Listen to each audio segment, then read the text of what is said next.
Oi, meu nome é Wallace. Hoje a gente vai continuar aqui o desenvolvimento do capítulo 3 e vamos falar do movimento circular uniforme. Peço que leiam a descrição, por favor. Seguinte, no movimento circular uniforme, a velocidade, com que um objeto gira aí, em torno de um centro é constante, O módulo dessa velocidade é constante, ou seja, a velocidade escalar é constante. Então, seguinte, se um objeto, um corpo aqui está se movimentando com velocidade escalar constante, a gente tem o seguinte,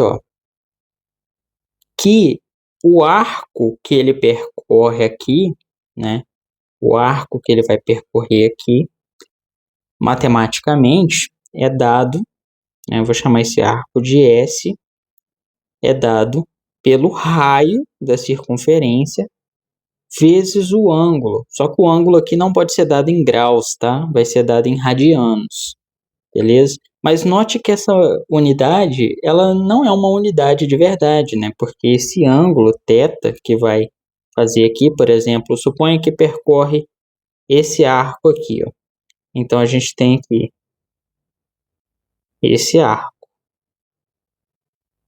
Isso aqui vai ser θ, certo? Aí esse arco aqui é o S, beleza? Então, nesse caso, θ é S sobre R. Só que a unidade, A unidade do S e do R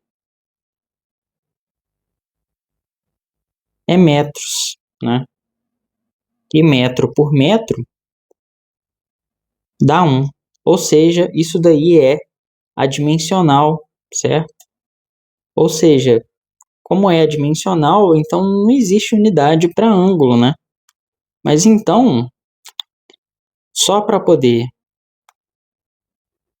chamar de alguma coisa, para dizermos que é um ângulo, nós dizemos que a unidade de ângulo é radianos, tá? Ou seja, a gente não vai tratar em graus aqui, beleza? Então vai ser radianos. E aí, o que é um radiano? Vamos lá então. Um radiano seria o comprimento de arco aqui, Tá? Vou apagar isso daqui para não ficar muito poluído. O comprimento de arco de um radiano é exatamente o comprimento aqui, de um raio, tá? Como é uma circunferência, todos os pontos aqui têm um raio igual, Tudo isso aí vale R. Então, se a gente pegar um arco aqui, que seja exatamente do tamanho de um raio, isso vai ser um radiano. Então, esse ângulo aqui, subentendido, ou seja, quando S é igual a R, isso é um radiano, tá? Um radiano, beleza? Então, um radiano é isso aqui.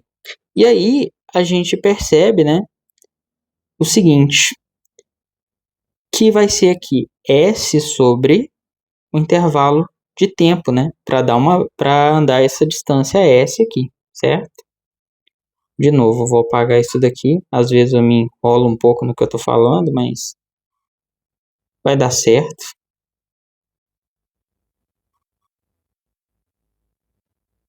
Beleza. Aí, isso aqui, então, é R θ sobre o intervalo de tempo. Beleza?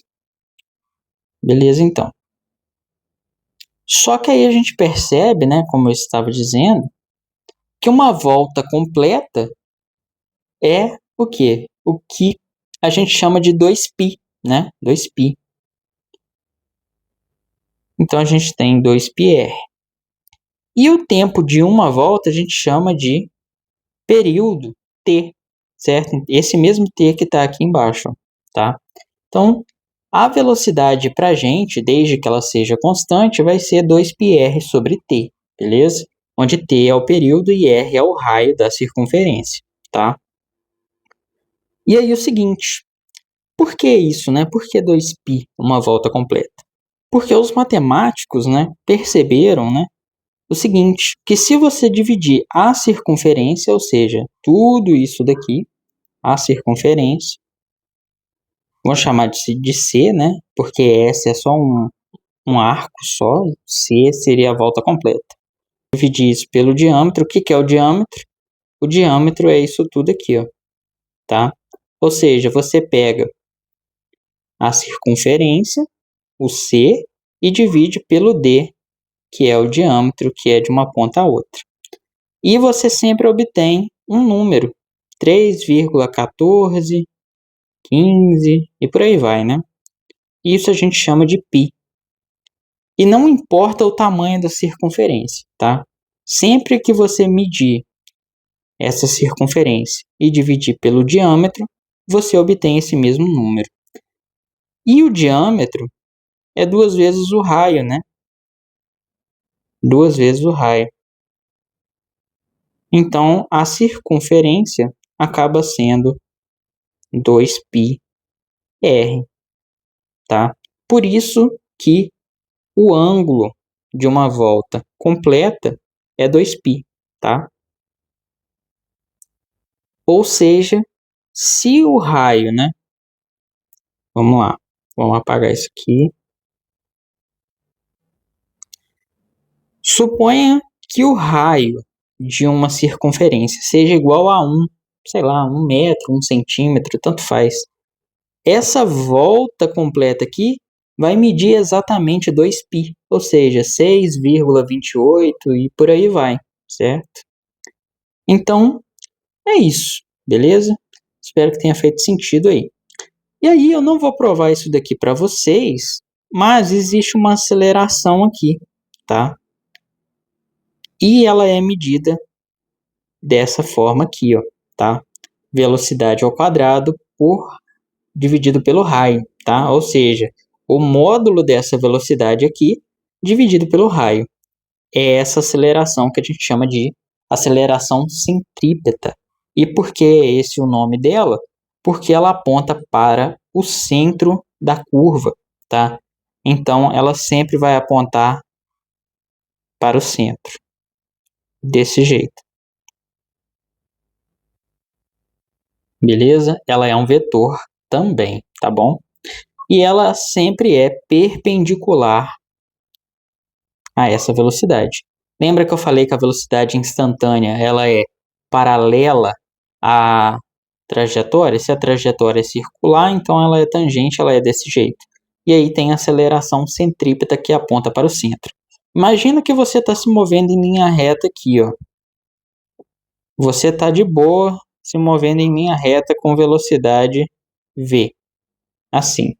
Aí vem alguém e te empurra para cá com essa aceleração. O que você começa a fazer? Você começa a girar, tá? Então a ideia é essa daí, beleza? E o módulo dessa aceleração é dado por isso daqui, beleza? Legal, então.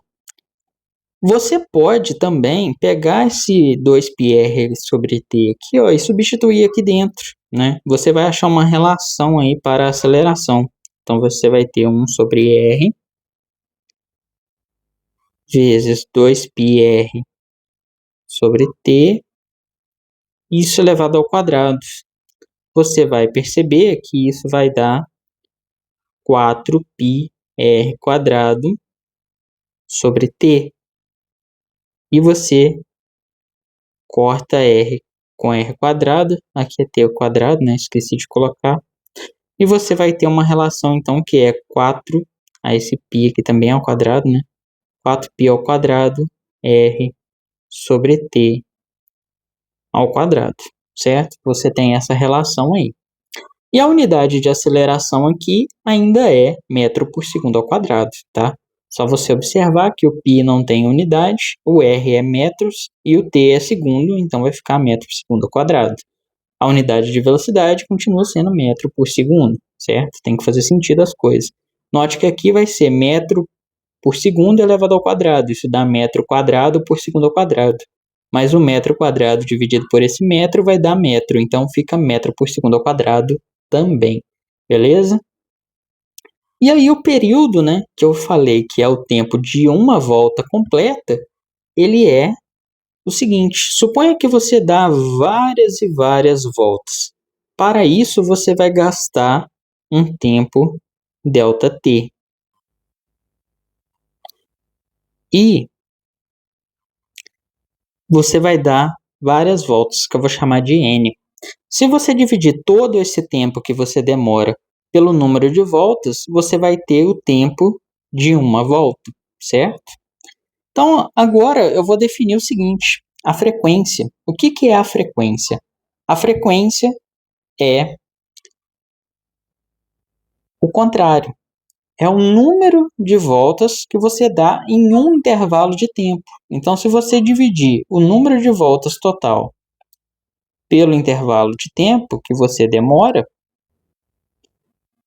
você vai obter a frequência, ou seja, quantas voltas em uma unidade de tempo. Por exemplo, 700 voltas em 1 segundo, entendeu? E aí a unidade do período é segundo, né? Vou colocar isso aqui um pouco mais para cá. A unidade do período é segundo. E a unidade da frequência, né? Número de voltas por tempo. Então, a unidade da frequência é 1 sobre segundo, ou o que a gente chama de Hertz, tá? E note que a frequência é o contrário do período. Então, o que a gente tem é que a frequência é 1 sobre o período. Novamente, evidenciando aí, né, que a unidade da frequência é 1 sobre segundos, tá? Ou seja, o que a gente chama de Hertz. E aí a gente tem a velocidade angular. A velocidade angular, ela é a quantidade de graus, né, ou de ângulos, né, por exemplo, de radianos, que são percorridos em uma volta. Então, ela seria simplesmente o delta θ, né, delta θ sobre o t. Isso a gente chama, né, é o período, né? Isso a gente chama de frequência angular, tá? Frequência angular. E nesse caso, né, uma volta completa representa 2π. 2π sobre t, beleza? Então essa é a frequência angular. Outra forma de escrever ela, né, essa frequência angular, esse símbolo é ômega, certo? E aí outra forma de escrever ela é trocando o t aqui, ó, por f. Então a gente tem 2π f também, outra forma de escrever ela, beleza? E note, né, que outra forma ainda de escrever é o que? A gente percebe que 2π sobre t, se tivesse um r a mais, né, ó, o ômega, se tivesse um r a mais, se fosse, né, 2π r, isso virava a velocidade linear. Então a gente põe esse r aqui, ó, né, porque r dividido por r é 1, então fica a mesma coisa. Só que 2πr sobre t é a velocidade linear. Então a gente tem essa relação aqui entre elas também, tá? Ou melhor, né, a velocidade linear é igual a ômega-r, tá? Mesma coisa, beleza? Eu poderia falar sobre aceleração angular, falar sobre várias coisas angulares aqui, mas no capítulo 3 do Young and Friedman ele não entra muito nessas coisas não, tá? Então, parando por aqui, dá para a gente poder entender já bem o movimento uniforme aí, circular uniforme, sem falar muito dessas coisas angulares. Isso vai ter mais no capítulo 9, quando a gente chegar lá a gente fala sobre isso, beleza? E aí, o movimento circular, ele não se restringe ao movimento circular uniforme, né? Ele pode ter aceleração tangencial, certo? Eu já falei aqui que tem aceleração centrípeta, né? Mas pode ter também aceleração tangencial. Só um exemplo, né, de aceleração centrípeta você sofre essa aceleração quando um carro, né, faz uma curva. E aí você sente que parece que você está sendo jogado para o lado. Por que que isso acontece, né? Porque quando você está vindo em linha reta, a sua tendência é continuar em linha reta. Quando o carro acelera, né? Ou seja, ele acelera para a esquerda, por exemplo, para fazer uma curva, o seu corpo ele quer continuar seguindo na direção em linha reta. Então você sente que você está sendo jogado para o lado, porque o carro, que é a referência, está indo para o outro lado, né? Ele está indo para a esquerda, certo? Então você sente que você está sendo jogado para a direita, mas o carro te força a virar, porque, né? Porque você está sentado ali e o cinto de segurança vai te arrastar junto com o carro, certo? Então você sente isso daí. Aí beleza. Então no movimento circular com aceleração tangencial, o que que vai acontecer, né? A velocidade, ela ela muda de módulo, certo? O módulo da velocidade, ele não é constante mais. Então, nesse caso aqui, está girando no sentido anti-horário e o módulo da velocidade está aumentando. Note que o tamanho da seta aumenta, certo? Já nesse caso aqui, o tamanho da seta diminui, né? Também está girando no sentido anti-horário. Poderia estar girando no sentido horário, não tem problema nenhum, certo? Mas girando no sentido anti-horário, olha só, o tamanho da seta está diminuindo. Então, nesse caso aqui, o tamanho da seta aumenta e nesse daqui ele diminui. Só mais uma coisa muito importante aqui, ó, que eu tinha esquecido de falar, é o seguinte: por que que tem aceleração se o módulo da velocidade é constante, né? Lembra que eu falei que a aceleração só tem quando a velocidade muda? A questão é, se o vetor velocidade muda, também vai ter aceleração, tá? Note que o módulo da velocidade é constante, né? Mas o vetor velocidade muda, porque nesse ponto aqui, por exemplo, a velocidade é essa. Ou seja, a direção e sentido da velocidade não é mais a mesma. Do mesmo jeito que ocorre aqui embaixo, né? Então, aqui tem aceleração, né? Tem aceleração centrípeta. Aqui a aceleração centrípeta vale, vou colocar ela menorzinha um pouco. Aceleração centrípeta é essa daqui, certo? Aqui a aceleração centrípeta já é um pouco maior e vale isso daqui. Aqui ela é um pouco maior ainda, né? E é isso daqui. E aqui ela é bem maior. Por que que eu estou fazendo ela maior, né? Por quê? Porque lembra, né, que eu falei que a aceleração centrípeta depende do módulo da velocidade, e ao quadrado ainda. Note que o módulo da velocidade está aumentando agora, né? Aqui o módulo era pequeno, aqui é maior um pouco, aqui é bem maior, aqui é maior ainda. Então, como o módulo da velocidade está aumentando, o valor, né, o módulo aí da aceleração centrípeta também aumenta, beleza?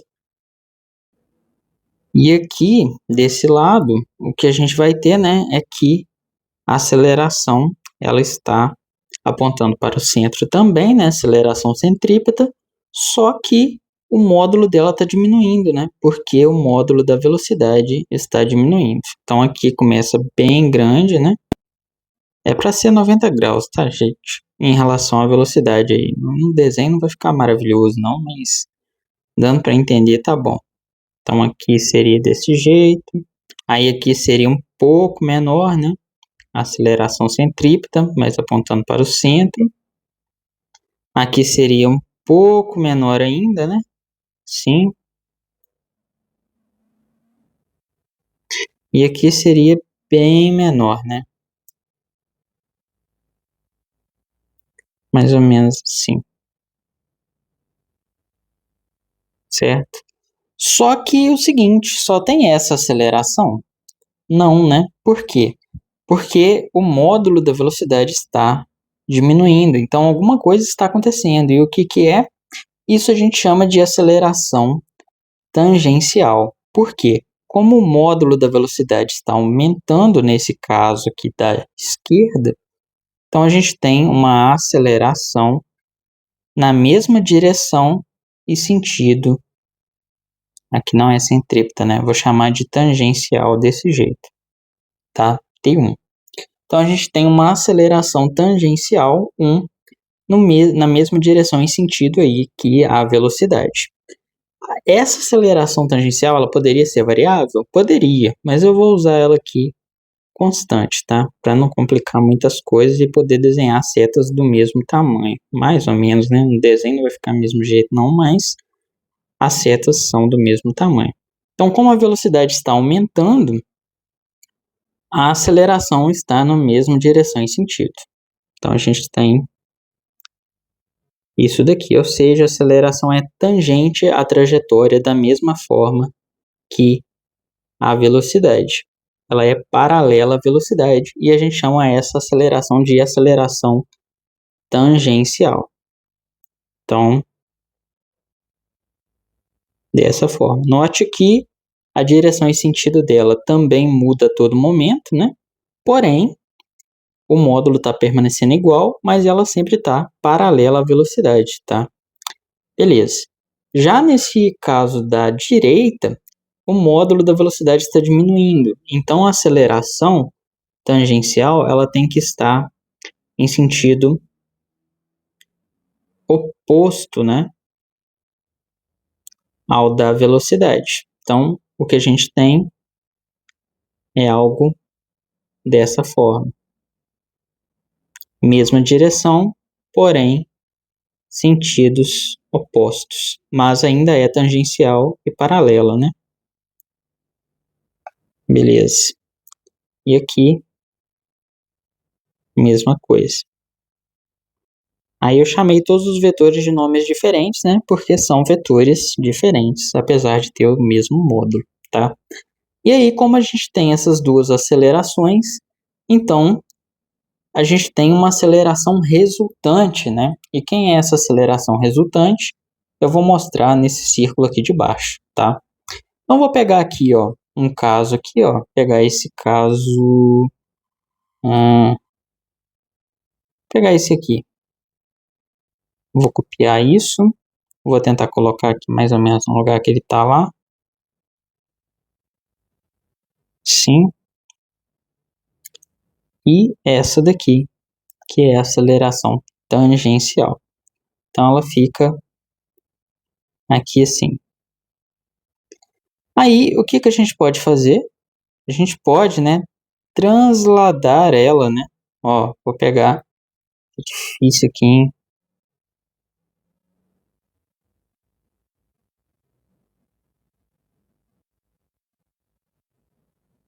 Consegui. Então, ó, vou transladar ela para cá. Mas primeiro eu vou tirar esse cara para cá. Pronto. Olha só. Estou somando esses dois vetores. Assim, a aceleração resultante vai ser esse cara aqui. Beleza? Nesse caso. Ou seja, a aceleração resultante ela aponta para frente. Tá vendo? Ela aponta para frente quando a velocidade está aumentando, tá? Se você pegar aqui, ó, esses dois aqui também, ó, você vai ter o mesmo resultado, ó. Ela vai apontar para frente. Essa daqui é a aceleração centrípeta e essa daqui a aceleração tangencial.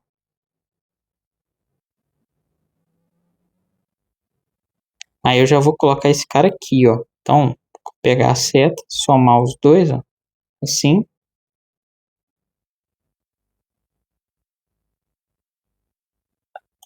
Foda que os desenhos ficam muito poluídos, né, gente? Mas dando para entender, tá bom. Então esse aqui é o vetor aceleração. Daqui seria o A1, daqui o A2, certo? E assim vai, ó. Ele aponta para frente. Aí a gente pode fazer, né, a mesma coisa aqui, ó, com esse cara. Colocar ele aqui. Beleza. Agora a gente vai fazer para o da esquerda, né? Vou pegar aqui, ó, da direita, falando errado.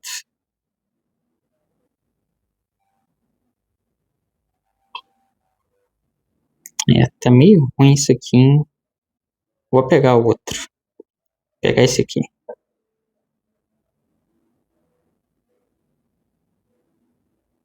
Então seria algo mais ou menos aqui, sim, certo? E aí a aceleração, então, é essa daqui.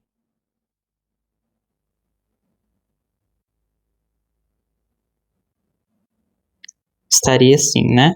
Só que eu já vou pôr ela aqui. Aí, trazer esse cara para cá, esse aqui para cá. A soma, então, é essa daqui, que é o vetor aceleração. E a velocidade, nesse caso, está apontando para cá. Então, observa, né, que a aceleração resultante,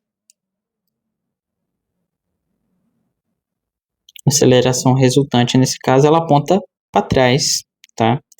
Então, a gente vai ter esses pequenos detalhes aí.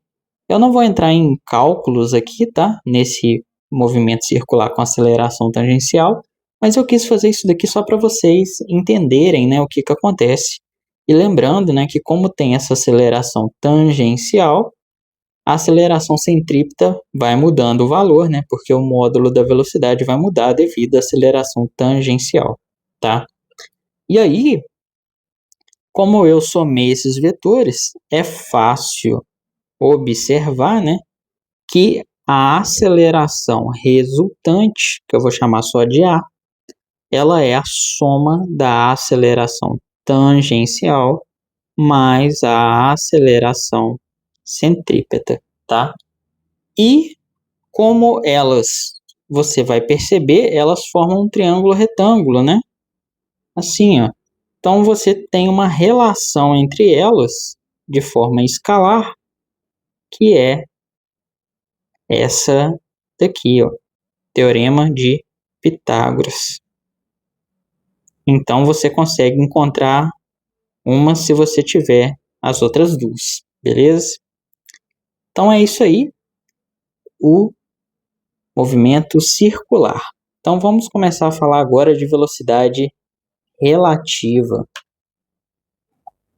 Velocidade relativa é uma coisa bem assim contraintuitiva às vezes, né? A gente tem que parar para pensar bastante para poder conseguir entender exatamente o que está sendo dito, beleza? Então, ó, vamos pensar o seguinte: você tem um observador aqui na superfície da Terra. Suponhamos, né, que a velocidade da Terra seja zero, né? Beleza? A velocidade da Terra é zero, a Terra está parada ali, ela é o que a gente chama de um referencial inercial. Vamos considerar isso, tá? Na verdade, ela não é, porque a Terra gira, mas ela gira de uma forma bem lenta, tá? Você pode falar, mas 1.600 km por hora é lento? É, para a Terra é, porque ela demora 24 horas para dar uma volta.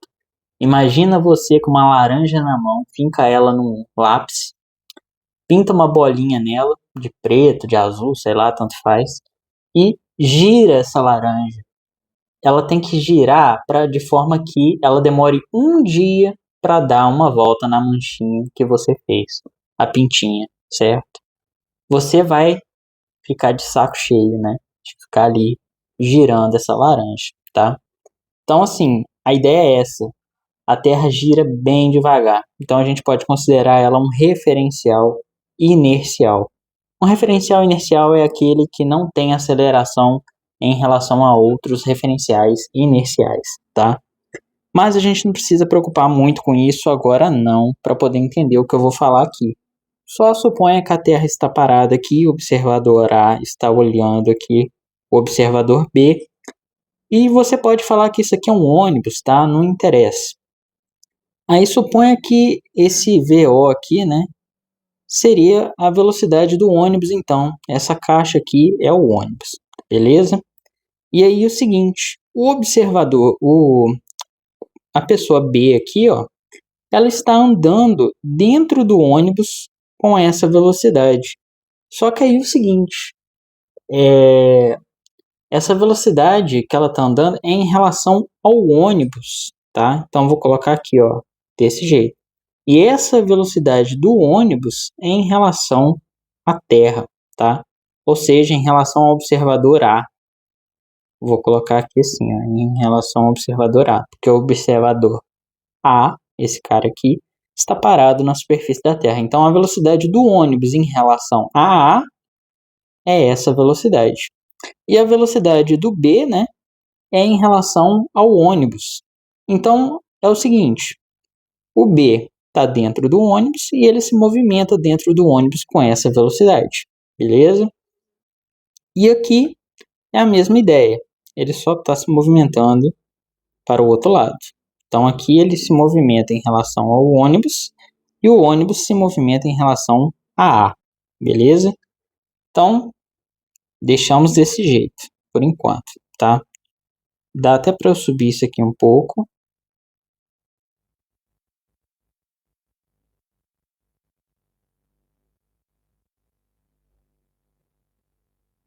Beleza, vamos lá então.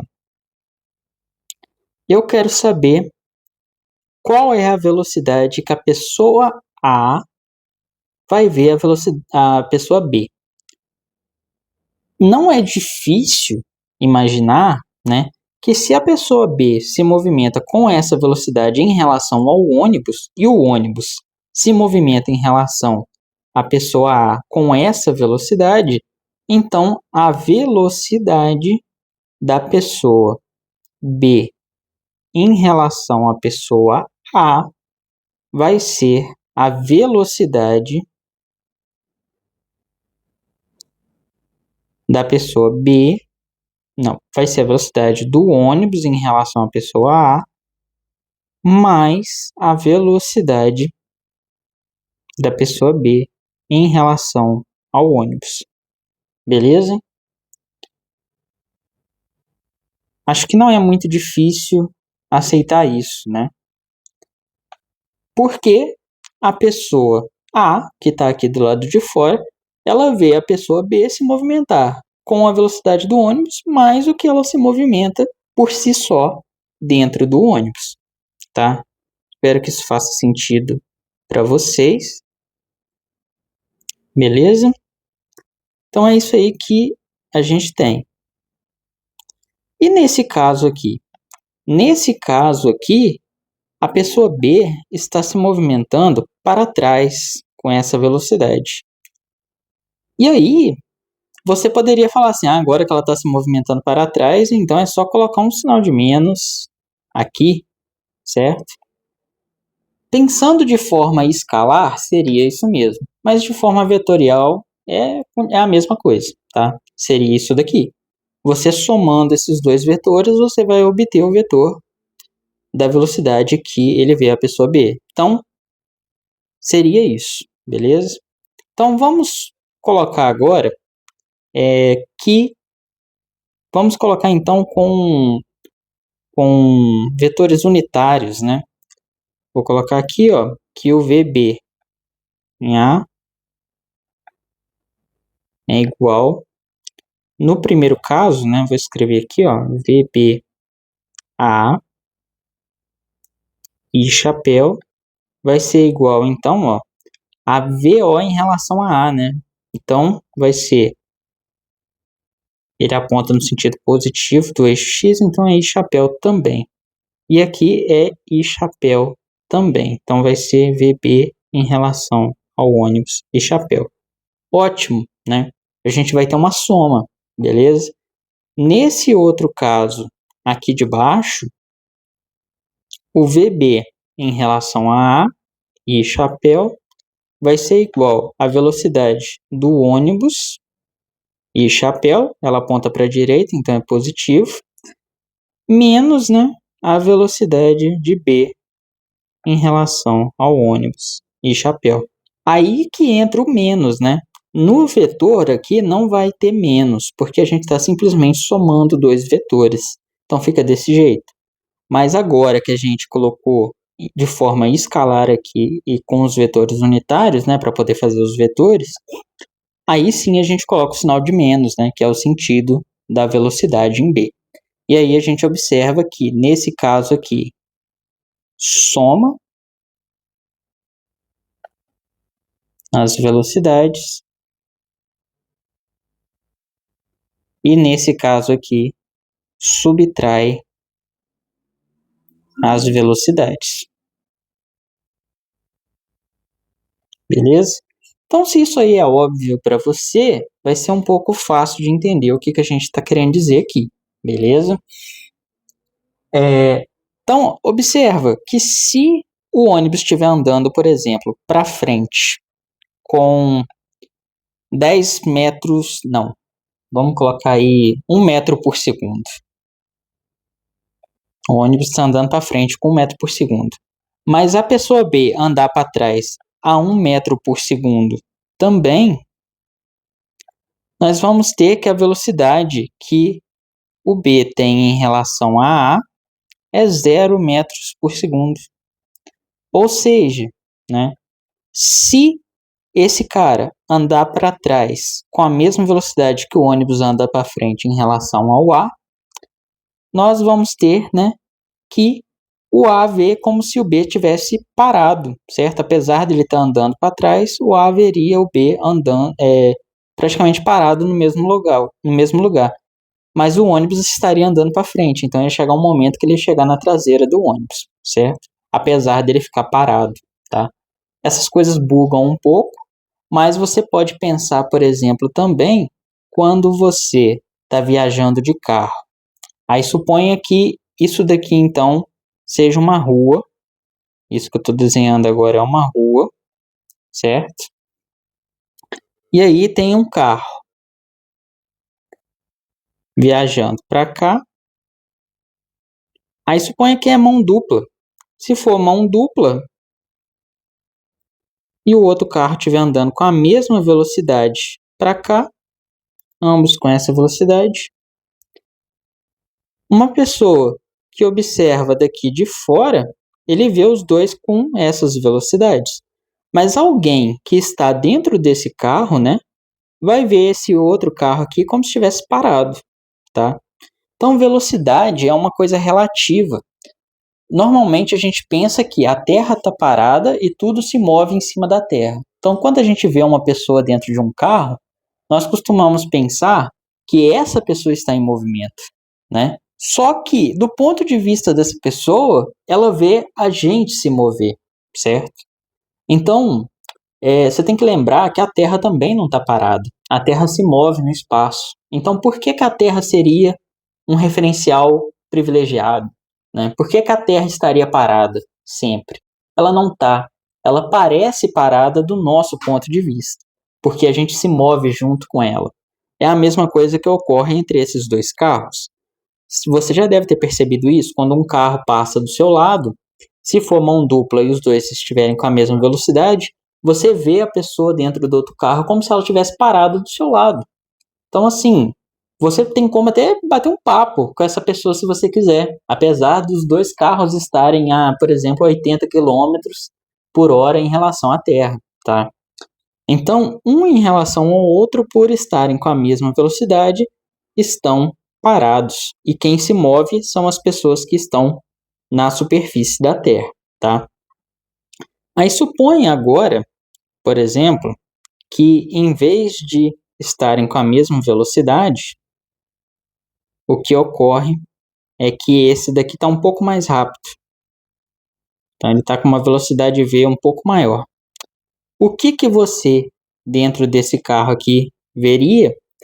Você veria esse cara aqui passando do seu lado com essa diferença aqui de velocidade, ó. Você veria ele passando aí devagar do seu lado, tá? Exatamente essa diferença em azul aqui, ó, tá?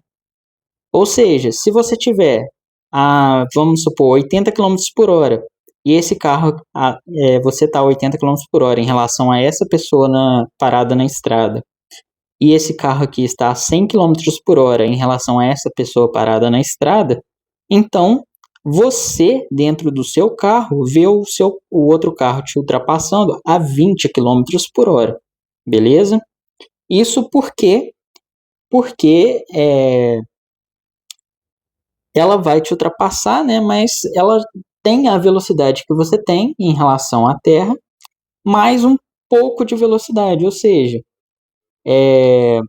ela tem só um pouco a mais de velocidade que você, né? Então você veria ela passando a 20 km por hora. E normalmente a gente presencia isso quando um carro, por exemplo, ultrapassa a gente, né? Ele corta a gente, como a gente costuma dizer vulgarmente. Um carro corta o outro, você vê o carro passando devagar do seu lado, beleza? Mas você vê o carro passando rápido do seu lado quando isso daqui acontece, ó. Por exemplo,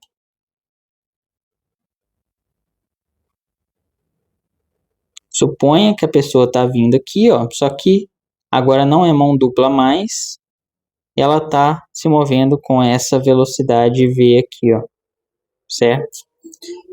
Quando ela passa desse jeito assim, indo no outro sentido, né, mesma direção, porém sentidos opostos, o que você vê é a pessoa passando muito mais rápido, né? Você vê um vulto muito rápido quando a pessoa passa do outro lado. Isso porque ela está passando em relação a essa pessoa aqui só com velocidade V, né? E em relação a você com esse Vzinho aqui. Mas para você, né, é como se ela passasse com a soma das velocidades, beleza? Então, você tem que somar essas duas velocidades aqui para poder entender isso, tá? Então, por exemplo, se esse cara aqui tiver a 80 km por hora em relação a essa pessoa, e esse aqui tiver a 100 km por hora em relação a essa pessoa, a velocidade que você aqui dentro desse carro veria esse passando é a 180 km por hora. Por isso que ele parece ser muito rápido quando ele passa por você, no sentido oposto, tá? Porque ao mesmo tempo que ele está indo para lá, ele cancela toda essa velocidade que você está fazendo aqui, né? Certo? É meio difícil de explicar isso, mas eu acho que deu para entender, certo? Então, beleza. Então, agora vamos complicar mais um cadinho. Vamos falar agora do caso bidimensional. Só uma coisa, né? Coloquei aqui o exemplo da esteira. Esse caso que eu falei aqui, ó, se os dois estiverem com a mesma velocidade, né? Seria zero, é o que ocorre numa esteira, né? Numa esteira, a esteira rola para trás enquanto você corre para frente. Nesse caso, você não sai do lugar, né? Você fica no mesmo lugar na esteira, certo? Então agora vamos para o caso bidimensional. Suponha então um rio se movimentando assim em relação à Terra, né? Com essa velocidade aqui. E aí você quer atravessar o rio, certo? Você quer atravessar desse ponto para esse. E aí, em relação à Terra, você quer fazer essa velocidade, né? Você não quer ir embora com a correnteza. Então, você quer fazer essa é a velocidade da pessoa em relação a quem? A Terra, tá? Beleza? E aí a questão que eu quero saber é, qual é a velocidade da pessoa em relação ao rio? Para fazer isso é muito simples. Basta somar esses dois vetores, tá? Então a gente tem aqui, ó, esse vetor e esse vetor.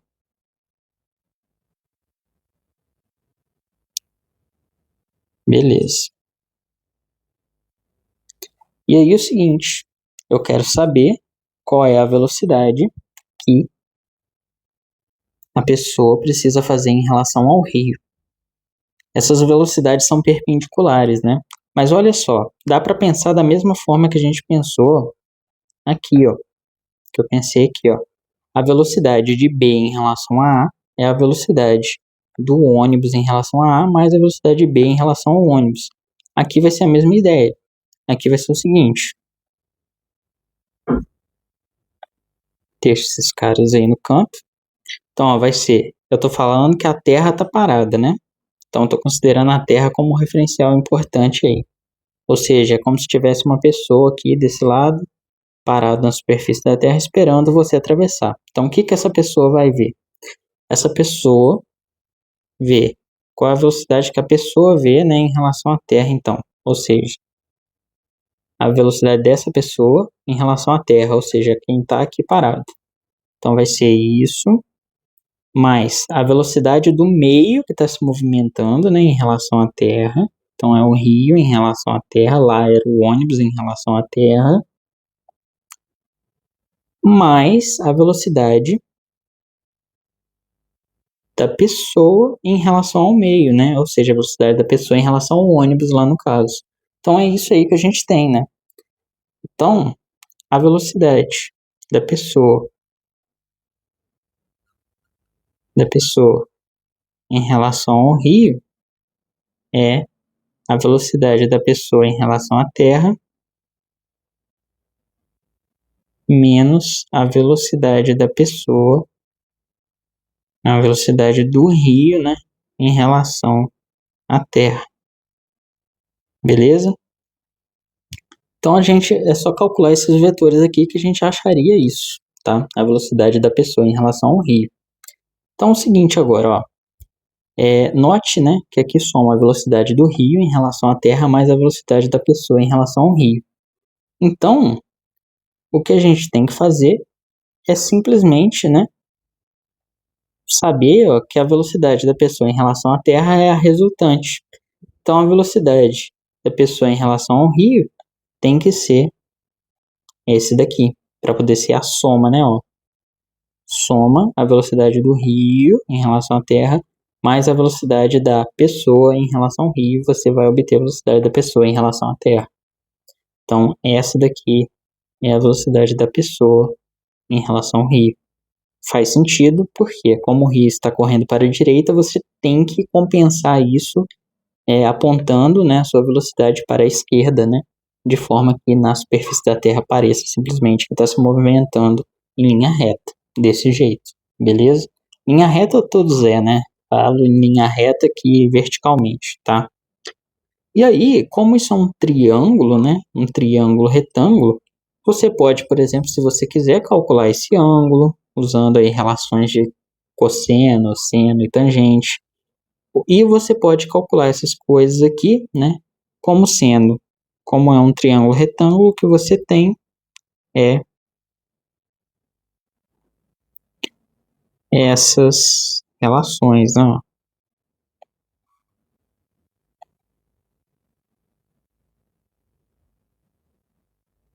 Certo? Então, você tem isso daí para poder calcular as distâncias escalares, beleza? E aí aqui, eu coloquei aqui o caso geral, né? O que seria o caso geral? Porque não necessariamente o movimento vai acontecer de forma a dar um triângulo retângulo, né? Poderia, por exemplo, o rio está correndo desse jeito, então essa aqui é a velocidade do rio em relação à Terra,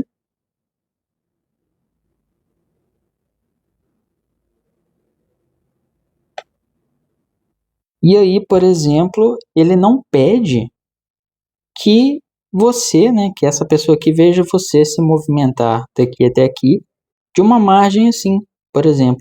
Ele pode pedir para você se movimentar dessa forma, né? E aí, esse retângulo aqui não vai ser um triângulo retângulo, né? Espero que não seja, né? Porque eu tentei fazer de forma não ser, mas aqui tá parecendo que é. Mas não tem problema, né? Se deu para entender a ideia, tá bom. Ou poderia ser, por exemplo, ele quer que você chegue do outro lado, mas quer que você chegue mais para cá, chegue aqui, por exemplo. Vamos supor que ele vai andando para cá enquanto você quer atravessar de lá para cá, né? Você quer atravessar daqui para cá, por exemplo.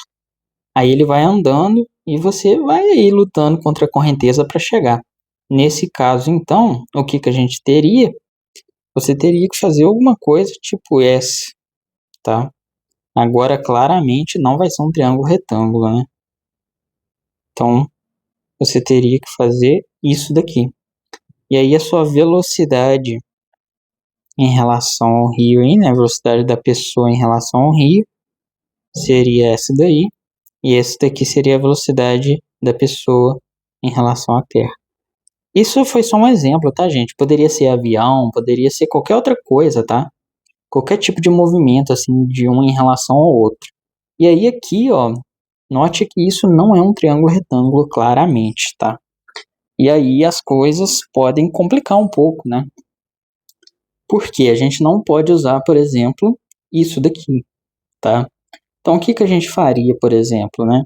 Vamos ver aqui, ó. Ainda vale essa relação aqui, ó. Ainda vale essa relação, porque a velocidade da pessoa em relação à Terra vai ser a velocidade do rio em relação à Terra mais a velocidade da pessoa em relação ao rio. Aqui, se você tiver os vetores, show de bola, você consegue resolver já. Mas se você não tiver, né, se você, por exemplo, vamos supor que você tem esse ângulo aqui, ó. Você tem esse ângulo. E aí você sabe... não, vamos pôr outro, né? Vamos supor, você quer saber a velocidade da pessoa em relação ao rio. Aí você sabe, então, esse ângulo. E você sabe também, né, essa velocidade e essa. Então, isso daqui, né, a gente teria que usar a lei dos cossenos, né? Então, seria... Você quer descobrir a velocidade da pessoa em relação ao rio, então seria isso é igual a isso mais isso aqui, né, ao quadrado, menos um vezes o outro, dessa forma, cosseno desse ângulo oposto, certo? Cosseno do ângulo oposto ao lado. Aí essa relação vale para qualquer um dos lados, tá? Só que aí você precisaria saber, né? Por exemplo, esse ângulo ou esse ângulo, certo? Então é basicamente isso, né? Então vale a relação para qualquer um deles, sabendo os outros dois, você consegue achar esse que você precisa. Então a diferença é simplesmente essa, gente, tá? Dá para você fazer vetorialmente, que se você souber os vetores vai ser muito fácil. Mas se você não souber, aí você tem que usar isso daqui, né? Mas aí você precisa saber o ângulo e o módulo dos outros dois caras, tá? Beleza, então, espero que isso aí tenha ficado claro, né? Para finalizar, então, vamos resolver um exercício aqui de velocidade relativa. Esse exercício foi feito por mim mesmo, tá? Eu que criei esse exercício. Então vamos lá. Duas estudantes, Laura e Júlia, resolveram fazer um experimento. Laura arremessou uma bolinha da janela de um carro que está a 50 km por hora. Laura observa que a bolinha sai de sua mão a 20 km por hora no sentido oposto ao movimento do carro. Qual das alternativas abaixo representa o movimento da bolinha observado por Júlia, que está em repouso na superfície da Terra? Despreze a resistência do ar. Júlia vê o carro se mover para a direita. E aí a gente tem essas opções aqui, A, B, C, D, E e F, tá? E aí então, vamos pensar um pouquinho, ó. Vou fazer aqui um desenho, sempre é bom desenhar, tá? E aí a Júlia, né? Pera aí. Laura e Júlia resolveram fazer um exercício. Tá, a Júlia tá na superfície da Terra, então. Então a Júlia tá aqui. Beleza, parada na superfície da Terra. A Laura tá dentro do carro. A Laura tá aqui dentro. Então a Laura, ela tem uma velocidade em relação à Júlia, né? A velocidade da Laura aqui, ó, seria a velocidade de L em relação a J. Beleza. E aí, note que a Laura arremessou uma bolinha da janela de um carro que está a 50 km por hora. Então, esse daqui é o 50 km por hora. beleza? E aí ela arremessa essa bolinha. Laura observa que a bolinha sai de sua mão a 20 quilômetros por hora no sentido oposto ao movimento do carro. Eu coloquei aqui, ó, que a Júlia vê o carro se mover para a direita, né? Por isso que eu coloquei essa velocidade aqui para a direita. Isso é o que a Júlia vê, tá? A velocidade da Laura em relação à Júlia. Só que a Laura joga a pedra para trás, né? Ela vê a pedra sair da sua mão a 20 quilômetros por hora. Então a velocidade da pedra é essa daqui. A velocidade da pedra em relação à Laura, né? Porque é o que a Laura vê, tá? Os 20 quilômetros por hora. Beleza. Então vou anotar aqui, ó. A velocidade da Laura em relação à Júlia é 50 quilômetros por hora. A velocidade da pedra em relação à Laura é 20 quilômetros por hora. Beleza. Aí o exercício pergunta, né? Qual das alternativas abaixo representa o movimento da bolinha observada por Júlia, que está em repouso na superfície da Terra? Então ele quer saber em qual velocidade que a Júlia vê essa pedra se mover, né? Então, é bolinha, né? Falei pedra, mas é bolinha, certo? Então, tá, não interessa, finge que é pedra, tá? Não tem problema. Aí é o seguinte, então ele quer saber a velocidade da pedra em relação a Júlia, certo? Muito simples, né, vetorialmente. O que que seria? Ó, posso colocar aqui um eixo X, por exemplo, né? E aí, posso colocar assim, ó, que a velocidade da pedra em relação a Júlia, vetorialmente, é a velocidade da pedra, não, a velocidade é da Laura em relação a Júlia, né? Ou seja, a velocidade do meio, que é o carro, mais a velocidade da pedra em relação a Laura, tá? Certo? Ou seja, a velocidade da pedra em relação ao meio mais a velocidade do meio em relação a Júlia, tá? Aí você pode pensar, mas a Júlia, ela joga a pedra para trás, então a pedra não tá mais, a Júlia não, a Laura joga a pedra para trás, então a pedra não tá mais com a Laura, então por que que ela tem a velocidade da Laura em relação à Júlia? Porque antes, né, a gente pensava, a pessoa está dentro do ônibus, né? A pessoa está dentro do ônibus. Aqui, ó, a pessoa está dentro do ônibus. Se o ônibus se movimenta para a direita, ela está indo junto, né? Apesar dela ter um movimento para a direita também em relação ao ônibus. Aqui ela tem um movimento para a esquerda em relação ao ônibus. Aqui a pessoa está dentro do rio o tempo todo, então ela está sendo carregada pelo rio. Já aqui, nesse caso, a pedra perde o contato com o carro, né? Ela perde o contato com a Laura. Por que que esse cara continua aqui? Porque a partir do momento que ela tem a velocidade que o carro se movimenta para a direita, ela continua tendo essa velocidade, mesmo que ela não esteja mais em contato com ele. Ela só vai mudar essa velocidade se alguma coisa obrigar ela a mudar, tá? Senão ela vai continuar com essa velocidade para sempre. Isso pode parecer meio contra-intuitivo, porque, por exemplo, quando você joga uma pedra, passa um momento, ela cai no chão e para de se movimentar, mas você tem que lembrar que tem atrito, né? O atrito impede que ela continue se movendo, tá? Pensa, por exemplo, se você estivesse num corredor infinito e você joga, sei lá, uma caixa, tem uma caixa no chão e você empurra ela por um tempo, né? Você empurra ela, arremessa ela assim. Ela vai se movimentar uma certa distância e vai parar. Mas se você jogar um sabão, né? Uma água com sabão no chão, essa caixa, se você empurrar ela com a mesma força, ela vai um pouco mais longe, né? Mas ela vai parar ainda. Mas se você for pulindo o chão, né? Muito mesmo, vai chegar um momento que ela vai ir cada vez mais longe, mais longe, mais longe, mais longe, que ela vai ir para sempre, tá? Então a ideia é que se nada impede o movimento, o objeto vai se mover para sempre com aquela velocidade, tá?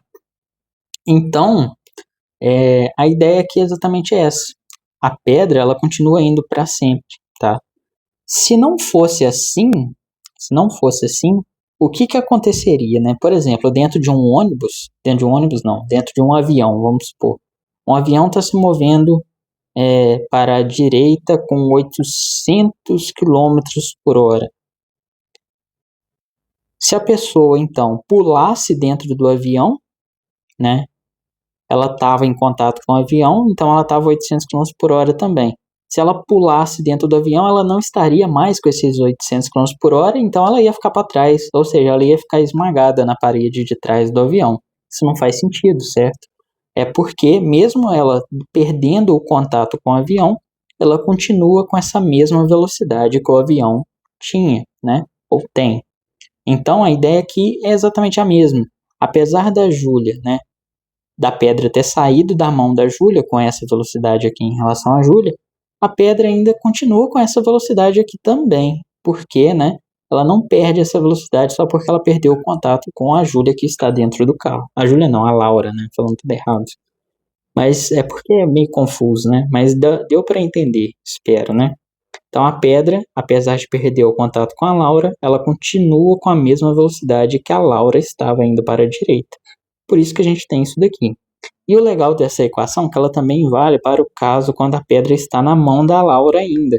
Porque se a pedra está na mão da Laura, a velocidade da pedra em relação à Laura é zero. Então, a velocidade da pedra em relação à Júlia é simplesmente a velocidade da Laura em relação à Júlia, que é essa velocidade. Quando a Laura joga a pedra para trás, a velocidade da pedra então passa a ser, né, continua sendo, no caso, né, a velocidade da Laura em relação à Júlia, que é essa, mais a velocidade da pedra em relação à Laura.